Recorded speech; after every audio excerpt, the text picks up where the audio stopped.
บุญปีใหม่ลาวเป็นฮิตของประเพณีอันดีงามของคนลาวแต่บูหานการสืบต่อหุ่นสู่หุ่นถึงปัจจุบัน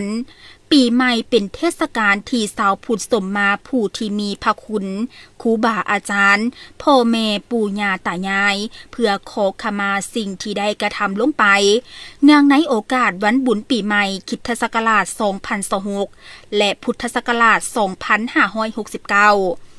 ทีมงานรายการเป้าหมายแผนกผลิตรายการโทรภาพกองทัพได้มาสัมภาษณ์พระอาจารย์แสงพระจันทร์ศรีหาราชเลขาเจ้าอธิการวัดทัดหลวงไต้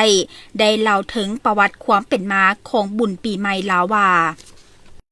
วันดีปีใหม่เอามาไว้ใส่ให้สุขสำราญมาสร้างแดนนี้ให้เป็นแดนสวรรค์วัดทัดหลวงไต้เมืองไซเศรษฐานครหลวงหรือมีอีกชื่อเอิ้นหนึ่งว่าวัดโลกะจุลมณีเจดีย์ไสยราม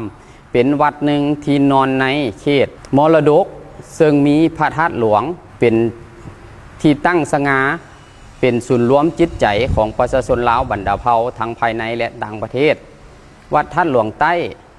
แม้นมีประวัติเกี่ยวพันกับองค์พระธาตุหลวงนับตั้งแต่สมัยเจ้าไสยเศรษฐาธิราชย้ายนครหลวงจากเมืองเสียงดง